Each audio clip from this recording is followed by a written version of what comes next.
despite a military coup ousting Bashir last Thursday and his successor 24 hours later, the sit-in and protests continue. We insist on continuing with this revolution until our demands are met. Our demands are known and clear, bringing down the regime completely. They're angry because they feel their revolution is being stolen by the military council that overthrew Bashir. The council has appointed members from the military to run the country. It's promised an all-party inclusive government for the transitional period, but under the military's supervision.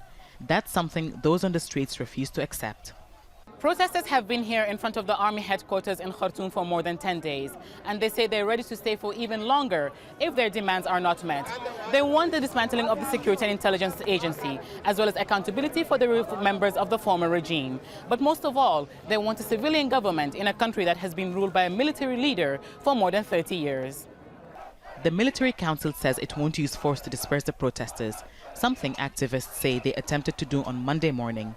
It has issued orders to reform the security agency and the judiciary and says it's arrested officials from the previous government who will be held to account.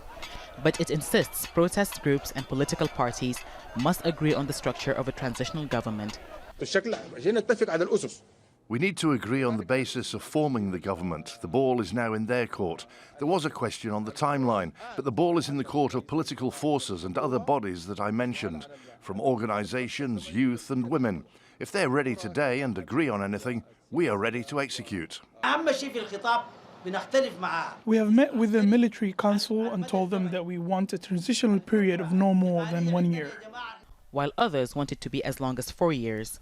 Sudanese Professional Association, the group spearheading the protests, say the way to end the sit-in is clear.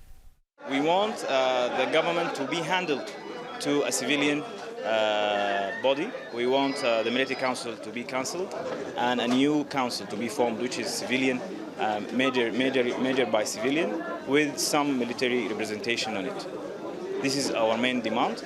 Then we want also a transitional government with all its executive rights and to extend the transitional period to 4 years. But as political parties and other groups negotiate the terms of a new government, Sudan continues under the rule of the military, and the sitting continues. Hiba, Al Jazeera, Khartoum.